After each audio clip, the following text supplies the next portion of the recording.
This video is presented by EA Game Changers. Thank you, EA, for providing me a copy of the pack to review. Hey hens! How we all diddly doing? How's everybody holding up? First and foremost, I've only got one hand. There we go. I am not copying any other gaming creator by wearing these headphones. Try searching pink Gamer Girl headphones. These are pretty much the only one that come up. A lot of gaming creators wear these headphones, and I'm in no way, shape or form copying anyone apart from Queen Eggy. So please don't bully me about wearing these headphones because I am not copying anyone. It's a pair of headphones. I just want my life back. Today, my friends, I'm going to be ranking all of the Game Changers houses in Mount Comarebi because I fear no man. Because these are actually my friends, you know, and I do think that they've done a good job, but I am going to review them, and I'm going to review them blindly, so I don't know who's made which house. Do I get open? Yeah, I will. I'll be real and open and honest with you. The bullying from people saying that I was copying another creator, which was not true, it's meant that I actually can't watch any of my friends' content anymore, just across the board. I can't watch any Simmers content because A, it makes me feel like I'm about to have a panic attack, and B, I don't want to be subconsciously copying anybody else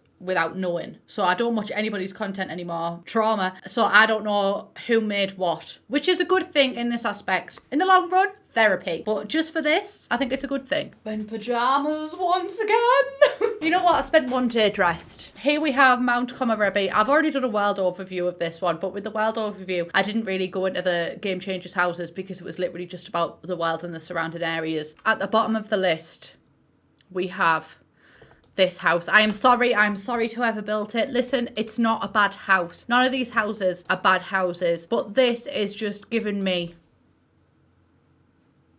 oatmeal. I think it's the colour palette. Because look at my colour. Like, you know, I'm not one for plainness, but objectively, this is not a bad build. I really like the platform on the front. I think it's unique. All of these Simmers are absolutely creative beyond my wildest imaginations, and I love and respect them all, both as people and as creators. The main limitations of their builds here are limitations that EA has to follow. So, for example, this room is quite empty. You know, it's got everything you need, but it's quite empty. And that is because they'll have EA's limitations, like you can't put too many objects on one lot. But this is at the bottom, not because it's bad. Well, I'm judging on basically a subjective viewpoint. I wouldn't sign a lease on this. I think I just need something with a bit more pop, you know? A little bit more personality. It's very modern, which I am not. I'm a traditional gal. I'd love a Victorian house, honestly. Like, in the future, I would love to buy just a big, massive Queen Anne Victorian house. But I'm limited by the fact that I don't want to be haunted, and automatically, like, mentally, if I think I am haunted, I am. So, bit too modern for me, you know? Bit too modern. It's also not a family home, so for me, that's instant minus points. The next house that we've got is this one.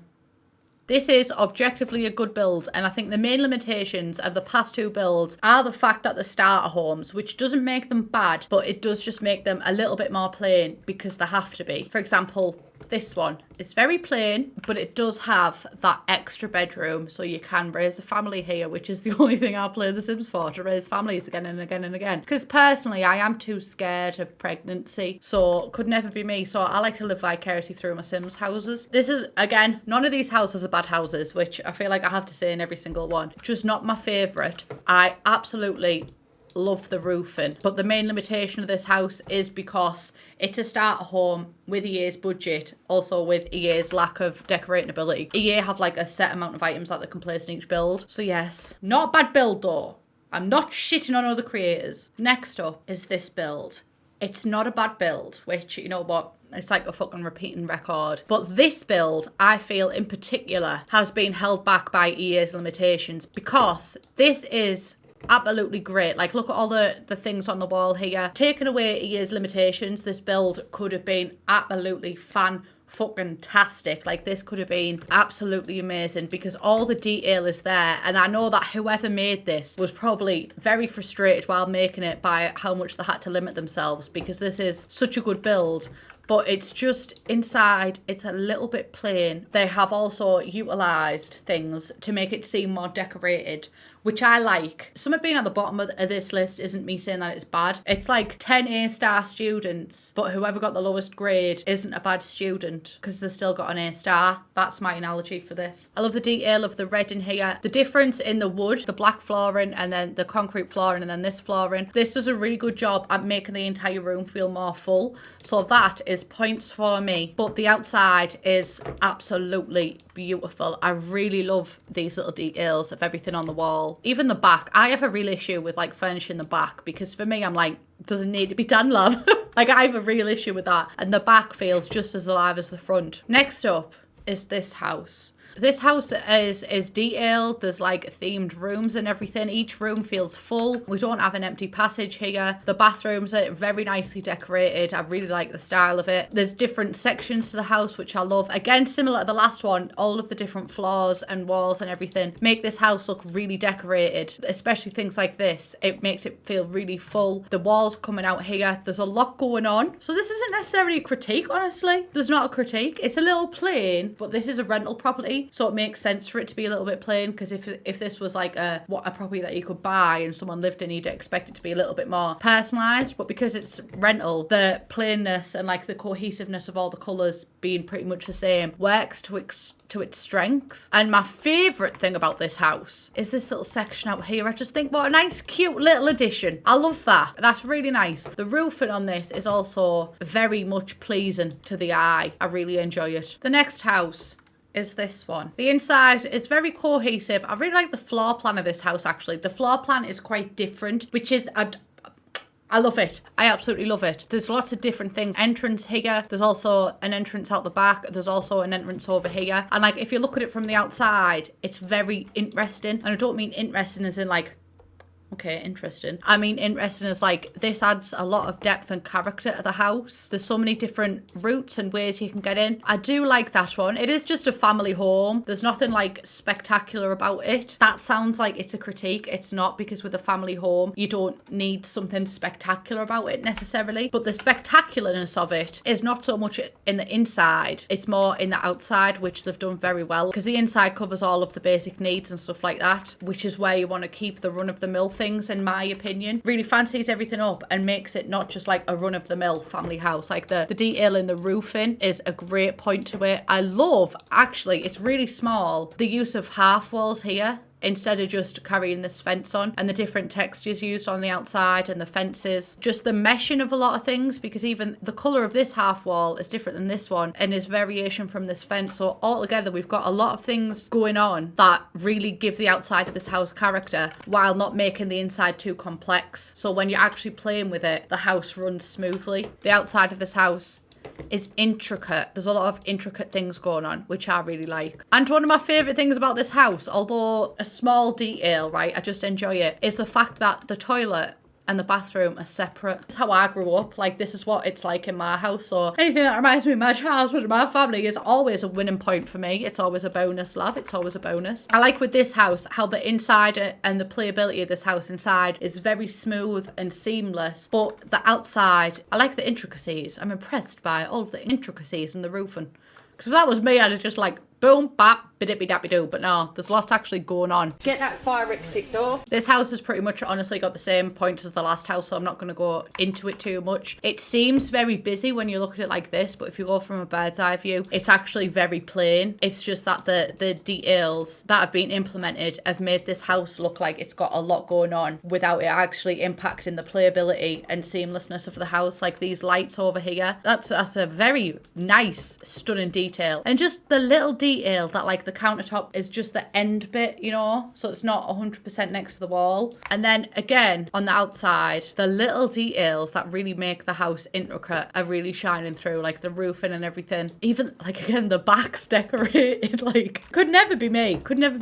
Next we've got this park, and it's a park, do you know what I mean? There's not too much I can say about it because, you know, it hasn't got like lots of things to rate it on. But as far as parks go, I think this is probably my favourite park in the game because the level of detail in this park is astronomical. This isn't even like a placeable pond. This is an actual swimming pool. But my favourite thing about this house, honestly, the park, is this building over here. Like how this is covered. I'm impressed. And it's got everything you need as well. It's got like a chess table, a kids area. Like a lot of people are covered. Not toddlers. That's no Game Changer's fault. That's EA's fault. Next up, This build, very impressive, right? It's got great use of platforms and everything like that. I am impressed with it. And like one of my favorite things about this build is this little area here. I really like how this has been done and how this walkway has been included. Big houses are notoriously hard to make look good. Is that sentence grammatically correct? I don't know. And the little details just drove this one up the list for me. I'm impressed. Next up, the lounge. I cannot build community lots. Like I really struggle to plan it out, but there's a lot going on in this lounge, and as much as like community lots aren't necessarily my favorite lots to look at or build, I really like how the space is being used in this, because there's a lot of options in the space despite the fact that the lot only looks like a small lot, really. Like it's just got 2 buildings. I like, in my head, I class this as the more formal side where it's got the bar, but what I like about the detail in this little section is that there's not a chair there, which might only seem like a small thing, but if you want to give the illusion that like you're here at the lounge for a comedy night or something, you're not going to want a chair that faces the window. It's gave this house some points, I'll be honest with you. And also the use of the platforms here. For example, if you were to put a settee there, then it'd be like, I can't fucking see. The use of this, I absolutely love. The little planter box section over here. Honestly, all of these simmers have used platforms really, really well. So bravo. Next up is dun dun dun dun dun dun dun.